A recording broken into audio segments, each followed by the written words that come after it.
So, yeah, Ireland continues to be wet and drizzly. Oh, and now we're live streaming. We're live. Hello, I'm John from Broadsheet. Hello. Welcome to Tomorrow Tonight.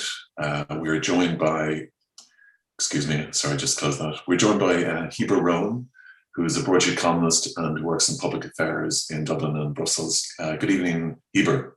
Thank you, John. You're very welcome. How are you? Fantastic. Yourself? Not too bad. Not too bad. Not too bad. I kind of sleep before doing the papers, so I kind of it's my breakfast time now. Oh, very good, very good. Would we go straight into the papers? Yeah, savage. Brilliant. It's quite an interesting papers. Well, did you see the Irish Times yet? Have you got the cover of the Irish Times? Well, I've seen the latest political poll, which yes, yeah, I wanted to go to that. Yeah, so essentially, everyone is down except for Eamon Ryan, and Eamon Ryan is doing better than expected. At this rate, he is now getting close to the levels of national support Fianna Fáil have in the Ipsos MRBI poll that was issued by the Irish Times today. Yeah. Tonight. So looking at it all and considering their relative small size, you wonder how has that actually happened? But at the same time, all the media focus is directed. There we go. All the media focus is pushed to Leo Varadkar, who leaks everything he can as soon as he can for the limelight, consolidating relationship with journalists. I don't know what. And Micheál Martin has to say the bad news of, well, we're not sure yet because things are changing a lot very, very fast. We're not genuinely sure what to do yet. And he kind of has the bad after the bad in terms of being the guy who has to say the bad news of, we have to kind of probably lock down longer.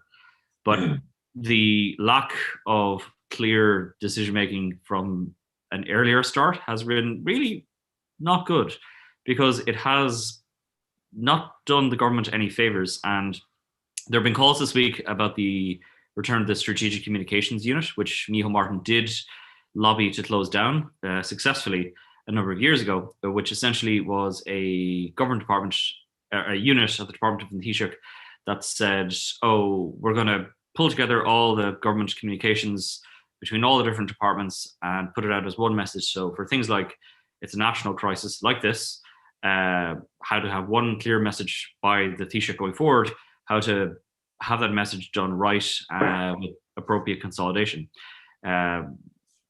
Some criticism was put that, okay, it wouldn't be a good use of taxpayers' money because it was just helping whoever was in power at the time. And there's something to be said for that, perhaps in a way, but, you know, clear communications are worth a lot when it comes to maintaining respect for government decision-making and policy. Sometimes, and a lot of times, government has to do a certain amount of things in secret. Negotiations between treaty parties at an international level are only given out to the public when it's all decided. The same goes for what happens between NEFIT and the government. They shouldn't be saying what is happening between things. They should just say, okay, look, we've decided this is what's happening. No confusion. That's it.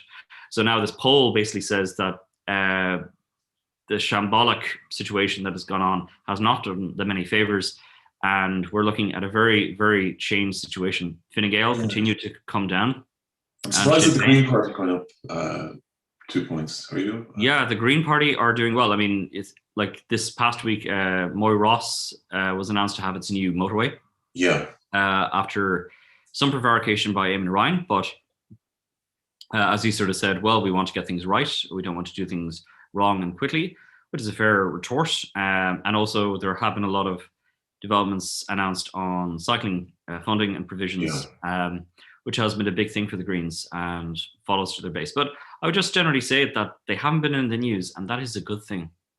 Well, yeah, I wonder how will there be any fallout from their handling of the Mother and Baby Home Commission report? I think now everything is pushed away from Roderick O'Gorman. The vitriol that was there before is not in the same degree because everyone is now worried about when will the schools reopen? When will the economy reopen? And how many businesses are still very much struggling from everything. Well, not if you're a survivor. I mean, it's a painful time at the moment. There's so much uncertainty, and anyway, we'll go on to that. We'll go straight into the papers. Yep. Yep. Would you be traditionally? What do your politics be, Heber? Or do you have any preference? Or well, I was in the Greens for years. In Fianna Fáil the last fall, but things are things are what they are at the moment. One can be agnostic, one might be a believer, but it's a tough time to be sort of saying I'm flying a flag strong, but I would add saying that Micheál Martin is trying what he can at least, but he has certainly made his enemies the way things have gone, because power for power's sake is not a good thing.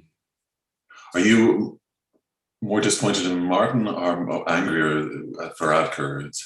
I would say more angry at Varadkar, but I understand why Varadkar is doing what he's doing, because ultimately he knows that his only way is up, and it will soon again be up once the 2 years of the term is out.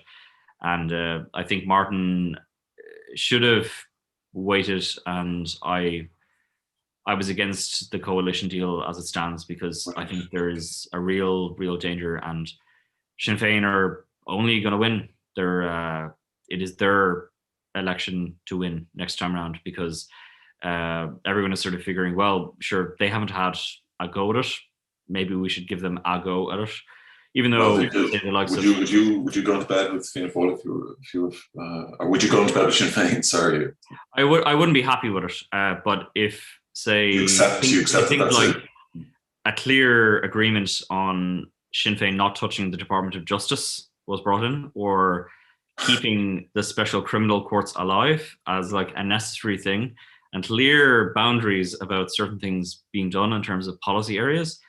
Politics is the art of the possible, I would say, and certain things could be done right. I mean, well, I think did you say finance, or that they stay away from justice? Right. Okay. Yeah, justice. Well, I mean, it'd be a bit difficult, if you were going to use coalition and just saying, well, you're not allowed into that room. That's the good room. I mean, I don't know, but program for government negotiation, as we all know from last year, is long and tortuous. So, indeed. So flying forward. Trial delay fear over court's backlog, jury cases on hold, with 2023 date set for attempted murder trials. Yeah, it's going to be a serious problem. Justice delayed is justice denied, as is often said, and the amount of lives that are just totally held in limbo from things like this will be one of the hang-ups and tragedies from this entire crisis. But Sam Bennett is doing really, really well in the cycling and is becoming the next Irish Stephen Roach. I'm very glad to see. Great. Okay, that's the UAE tour.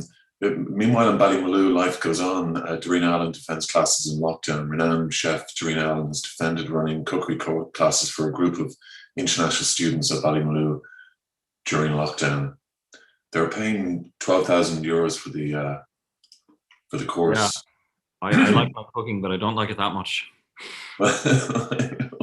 I know, but so that's how the other half is living. From why flooding blamed on bizarre series of failures and some support for both FF and FG. Like flooding is going to be a problem that will only get worse before it probably never gets better because of climate change. And also, you look back at Dáil debates from even the 1930s, and they were talking about how to improve the Shannon Basin because the Shannon was flooding a lot and houses were being built in floodplains because it made easy money for developers. This has been a problem then, just like the housing crisis, and will continue to do so. Tiger feels fear. Hopefully he won't be caught up. A tragic incident. And sorry to the Tiger. Not sure this is. He may They fear he may get hooked on painkillers again because of the accident. It's not that he was on pills when he was driving. I think that's kind of a little misleading. The Echo, unusually, it doesn't have a flooding picture on the cover of the Cork Echo there. Every day it seems to have a cover. This is Crunch Church Talks. They're obviously running out of money. I mean, there's nothing in the basket. And even consider it the amount of coins and cash going forward at churches. Even when the churches do get back, it's less of a thing for people to use a contactless payment. As they would come in. It has been done already. Like, the technology is there to do it, but the pass the basket around type, drop in whatever coins, is less and less of a thing, and people are attending church a lot less and adding donations for a Zoom of a church service is tricky, and this is one of these problems the church will have going forward. I mean, but then again, the church is an organization that thinks and deals in terms of centuries, not in terms of decades or years, and this has not even been one full year of Europe being taken by a pandemic. The church has survived the Black Plague and will survive this. Not unusually, but they remained open during the Black Plague. I mean, what I'm saying, I think the churches personally, I feel it really let down their parishioners, particularly in Ireland, and and I don't think they'll be thanked for it. No. In the baskets, but I don't think the basket, as you say, the baskets don't really matter anymore. This is your local paper. Heber. Yes, the Sligo Weekender. Army had to disarm bomb left at bridge. A man left a pipe bomb in a rucksack and then changed his mind before detonating it under a bridge. The army had to be called, and he got a year and a half from the circuit court. I mean, my mind boggles to think of how such things can really happen. People can really lose their sense of reality. And what was the reason for the bomb? What was his cause? I don't know. I've only read the headline page there. Okay. So sorry. Okay. Very, very bad. Okay, this is a local US selection plate part in Brewers' departure from Ballymote's White Hag. That's a headline only a local could. Yes. So what happened there was their head of brewing, who was the first ever employee, a shareholder of the company, he got into a bit of a bad space after all the political moments, let's just say, in the US the last couple of months. And he was originally from Ohio, quite a talented brewer, and had created the White Hag beer, a very good beer. But he's the White Hag, yeah. We have him on the site. They've ran competitions with us. Yeah. No, they're an excellent beer. So he put out on social media from his own account, which has since been deleted, some rather incendiary statements and images related to Trump's politics, and they were since deleted and caused a bit of distress. And how do you mean supportive of Trump?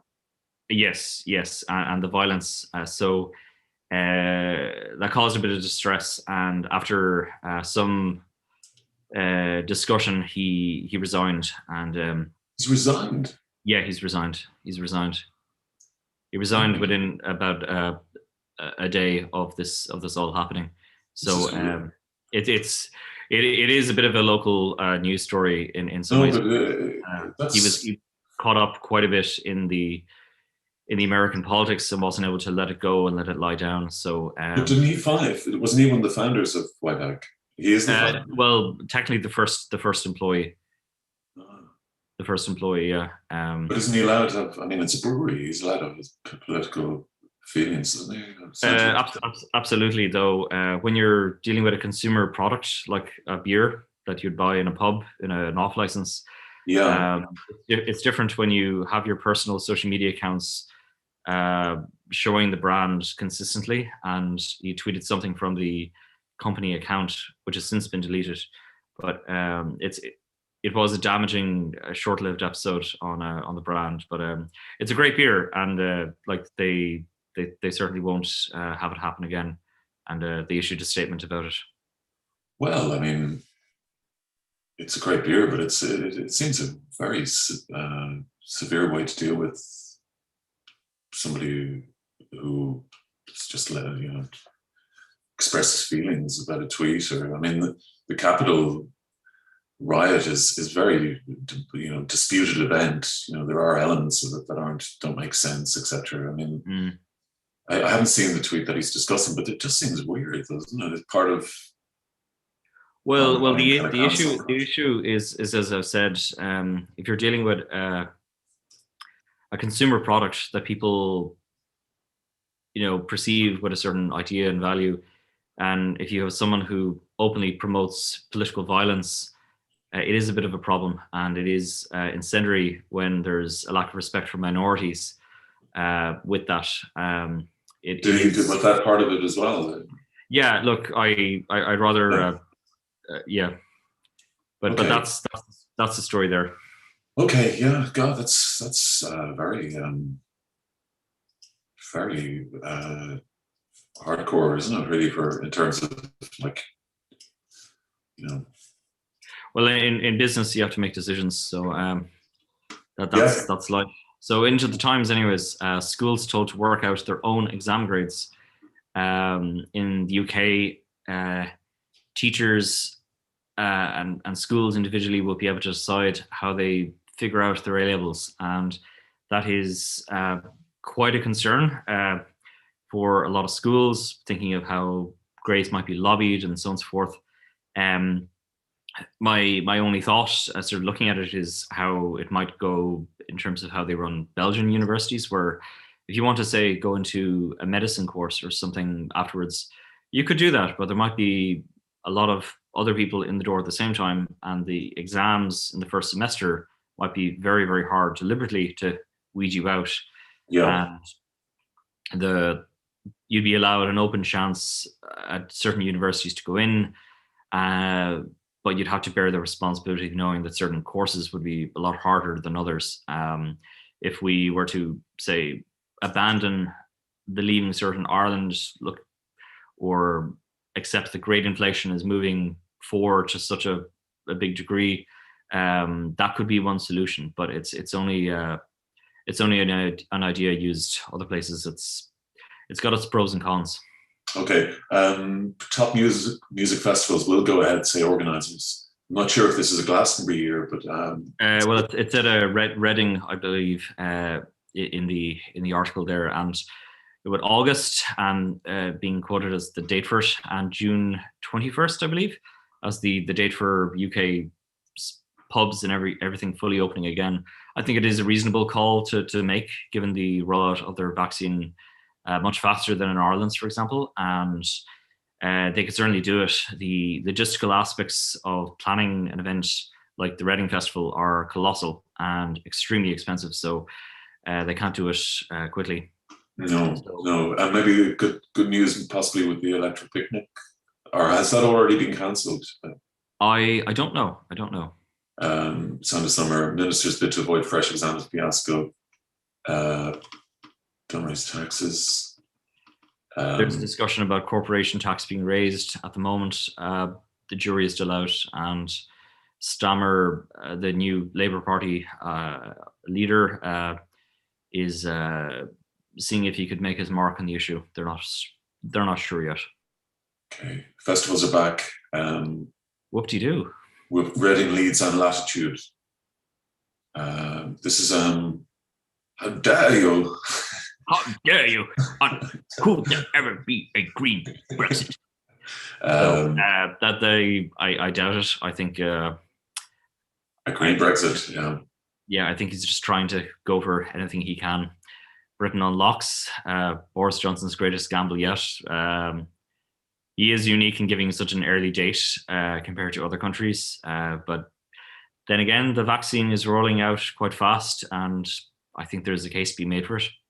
the breakup in the Is it actually Spectator. Scotland? Is Boris about to lose Scotland? That is quite possible, given how things are moving there. And Wales, did vote for Brexit, obviously, but Nicola Sturgeon still has quite considerable political capital, and the independence referendum that was lost, What's quite that? a Sorry, you marginal broke up there, loss. Heber. So the referendum loss a Yes. number of years ago for Scottish independence was only marginal. So it wasn't a comprehensive victory, and that's why the debate still continues. Any debate of a massive historical issue, unless if it's comprehensive by a big margin, won't be settled easily. Hence why, for example, there is all the discussion in Ireland at the moment about delaying a possible reunion or reunification referendum, so that the demographics and everything, as time goes on in another 10 years, would have their effect to calm the waters and allow a lot of the details to figure out. Scotland has a lot to figure out, and the changes in oil prices the last time are a big concern of theirs. So onto the Financial Times.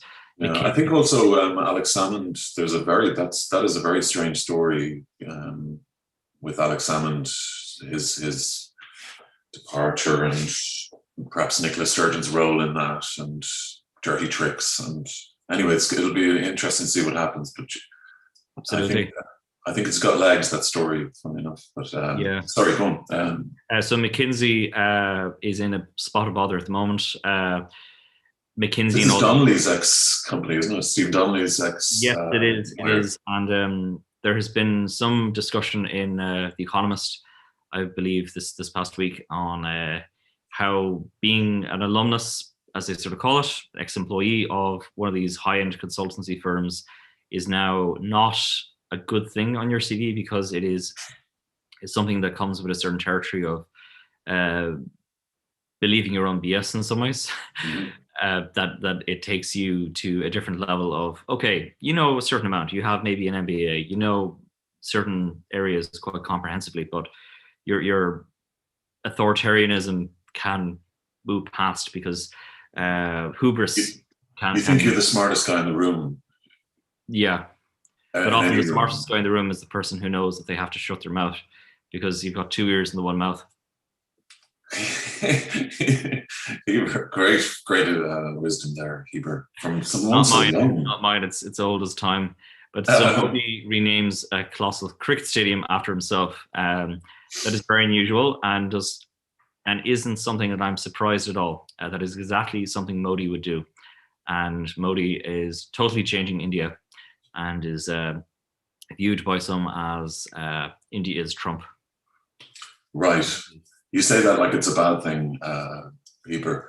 There are severe pros and cons, but his treatment of some minorities, such as the Muslims in certain areas, are quite terrifying for all those living in those parts of India. And the changes to their cash system about 5 years ago, where he decided to, with 2 days' notice, end the value of a high rupee note. And millions of people across India suddenly weren't able to convert their own cash into a lower denomination currency because the banks wouldn't take them anymore. It caused chaos. Yeah, like very popular, Heber. Yeah, he's a religious leader who blends very, very strong Hinduism with his political stance, and he has an absolute intolerance of the diversity that Gandhi wanted to put forward in his modern India. But he believes that India is a Hindu state for Hindus. Yeah. Mahatma, not Indira. And that's not a good thing, in my opinion, when you're dealing with a country of 1.3 billion people and thousands and thousands of ethnic groups and dialects all within it. A lot of complexity goes there, and the strength of India is within its diversity, rather than it being brought to one state, one religion. Yeah. Also, just a bizarre caste system. Jackie Weaver to lose her authority. Heber. This you might be confused. Are you confused about the reference here? We did a whoopsie. Are you familiar with the reference? I'm not familiar with that. Some mothers do have them. Was a sitcom in the 70s, and Frank Spencer was the lead guy, and he would go, "Ooh, Betty, I did a whoopsie." so this 50-year-old TV sitcom references the cover of this Tomorrow Star. I still don't know what the story's about. It's something about they're apologizing anyway. Fair enough. And while we were chatting, I got the Daily Mail, so there's Daily Mail. So I'll just go to that. In fact, I just posted while we're there. Yeah, you're a millennium, aren't you? Peter? Yes, born in 88. 88. When I was a millennial, when I was like your age, a huge thing for people, like for me and my friends and stuff, was free speech, But I find that less and less a factor with millennials. They're very keen to have people off deplatformed without any of the, we'd be quoting Voltaire and stuff, kind of defending the rights for the, but doesn't seem to have been a value that our tradition that's being carried on into your generation. Like you it's quite a day-to-day thing, isn't it, to seek somebody's deplatforming? I mean, would you have urged a deplatforming of people? Personally, no. Like the context I would give is my experience when I was on the university debating scene back in the days of Sally Rooney, who I even debated against many times. She's the author of Normal People, a talented powerhouse of intellect. An absolutely stunning young woman.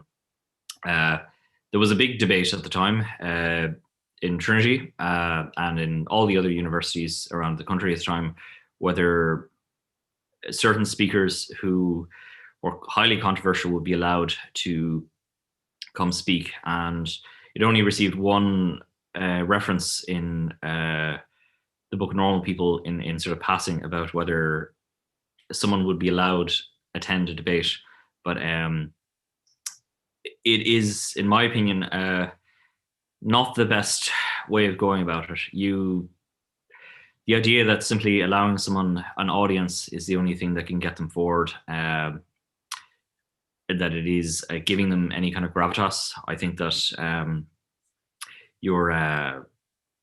I think it's a ham-fisted way at going forward. I think that if someone is standing on sand with their arguments, they will fall apart. And maybe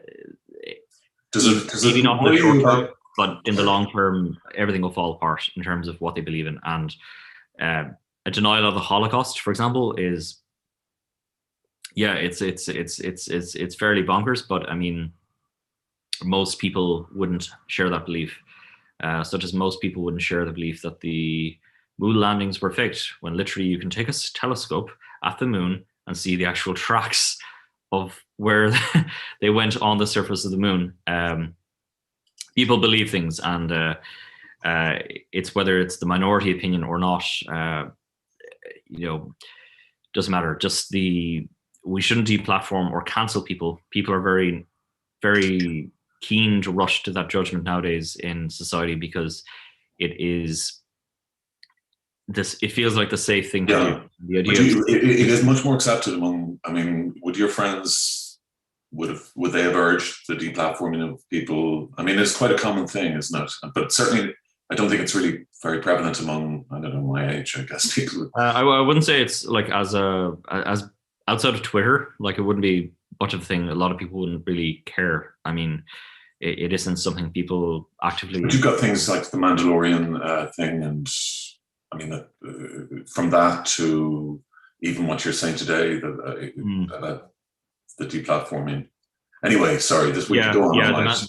The actress, I can't remember her name in The Mandalorian. Gina Carano.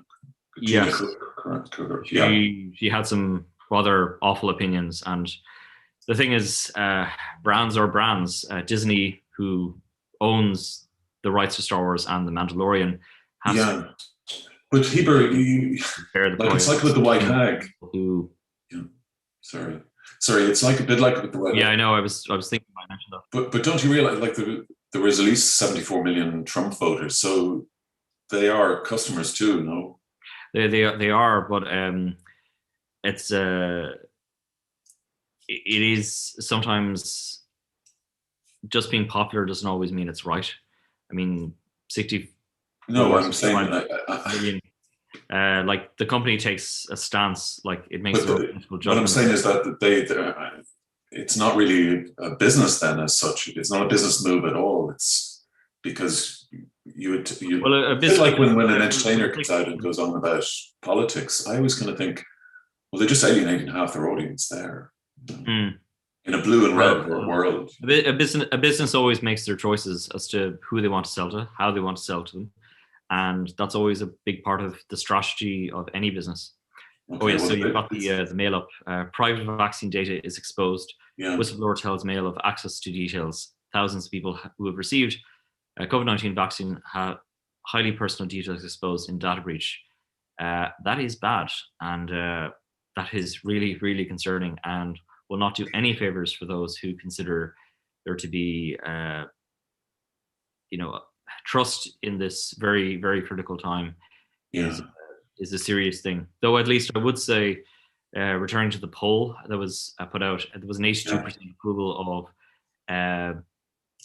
our great head of NPHET. He doesn't appear there. Tony Holohan. The poll. Yes, Tony Holohan was rated as the highest ranked with 82% approval rating, which is perhaps unprecedented in terms of approval ratings going on a non-political figure with such polling, given that the man is doing his job to the best of his ability and is working under extremely hard personal circumstances with the recent loss of his wife. And God rest her soul. I can't imagine what it would have been like. He is truly doing the state some service, and not everyone might agree with his approach or that, but he is doing his job to his ability, and it does at least speak very well to the relationship our society has to our governance structures as a whole, rather than our government. At least our structures of government are respected in the sense that expert opinion is respected, and therefore Tony Holohan personifying that is a good sign that people know the value of science. Okay. Well, on that bombshell, Heber, thank you very much for joining us tonight. Hopefully see you a couple of weeks' time. And what are you writing on at the moment, Heber? Well, I recently put last week I had an article on cryptocurrencies and pensions. So I mentioned how we should probably reconsider how we're going to fund the pension system going forward, because there really will be quite a problem about how we fund our pension system, the demographics. We're suggesting a crypto pensions. Yes. So at the moment, there's a public consultation going out about the future of pensions, which anyone, if they have any ideas, they should definitely submit what they want to say and send it forward. The squeaky wheel gets the most grease. The pension system, as it is, needs to change. And in it, for example, I recommended that the ECB, the European Central Bank, think of some way about this for a euro stablecoin cryptocurrency, perhaps, that could be traded on the European markets for the future on a long-term basis. And the European Central Bank, even this week, put out a job advert for someone who is a specialist in cryptocurrencies. So that actually could be well happening. I mean, no, it is happening. Yeah, it really would be. I think you're way ahead of it, Heber, and we'll come to it late. You know, Ireland will come late. You can just sense that nobody really understands it. So internationally, the Chinese are the biggest movers in cryptocurrencies, along with South Africa and Nigeria, and they are issuing their own digital yuan, which is moving at quite a big rate. But the aspect, though, is that when we look at the likes of Sweden, who now do most things through card, they actually are moving a little bit back to cash because they found fraud and other concerns were a bit of an issue, and concerns about sovereignty and the rest over physical cash. And you got to prepare for a war, maybe against Russia, who knows? Simply thinking digital is always good, digital is always great, is a bit of a hurdle. And no, I mean, record buyers found that out through, you know, it's compact disc versus vinyl. You know, after 20 years of CDs, they just said, no, we'll go back to the you know. Absolutely. But essentially, though, for what I said about the cryptocurrencies and pensions is that we don't think of pensions and cryptocurrencies as anything together because they're just so highly volatile. But I think for anything new, it has its mad years, and things will change in due course. And everyone is just essentially figuring it out. And there is a lot that will change, and how pensions are dealt with in the future as we consider universal basic income, perhaps, and many other things are just one of it. So, and also, I meant to talk to you about the GameStop, and Reddit was down tonight, and you heard about that, I don't know. Yeah, Reddit, GameStop is up again. Up to 110% or something. Yeah. Someone put a couple million into it once again, and now the fun is again. But they called Reddit. I mean, this is like the game is rigged, you know. They're demonstrating that every day with this through the GameStop, the shorting it. Yeah, I mean, essentially the one of the best memes I saw about it all was a scene from the show Succession about a family of billionaires linked around Rupert Murdoch and the rest of, I will tweet it, the markets will react, that'll be it. And when we look at the likes of Elon Musk, who's essentially of a guy who's worth the economic power of Domino's internationally, it's about 2.5 billion per tweet in terms of market movements. He lost 20 billion. Dogecoin, all of it, any of these stocks. That's what actually happens. Someone makes a phone call, says, oh, I hear JP Morgan and co are interested. And there goes $1 trillion. Yeah, but is it real money at the moment? I mean, if they're going crypto, this is probably just like, this stuff is worthless, they feel, you know. Well, as I mentioned in my article, what is happening is, to use the oversighted phrase, a paradigm shift, a total change of underlying perceptions in a cultural idea. That it is value, and value is what you're willing to give or get for something. And since we moved away from gold as a base of currencies, a gold standard from years ago, from especially the 1970s, and the creation of the Bretton Woods system of basically the US dollar being the global currency of the world, now everything is just determined by the relative value of what people. Well, this is it. Yeah. So the central bank prints billions and billions to fund. But that's, you know, I mean, this I think this is signaling the end of the central bank system as such. I mean, as we know it, and also in terms of the crypto, it's hard to manipulate crypto. You know. I mean, I know you laugh, but I mean, it's hard to. It's much easier to manipulate the dollar than it is to manipulate. By government fiat, you mean? Yes. Yeah. Well, no, I mean, like the early days, say back in 2013, Russia and China. Yeah, sorry, we're probably boring everybody. Okay. But we've gone on a bit longer, but just to finish the point, if Russia and China suddenly decided that domestic banks in their countries weren't able to trade fiat currencies with cryptocurrencies and command their banks not to trade in those things, then the market would move. Okay. Okay, well, we watch that space. Heber, thank you very Watch much that for joining space. us. Thank you very much. Not at all, not at all. And hopefully see you in a couple of weeks.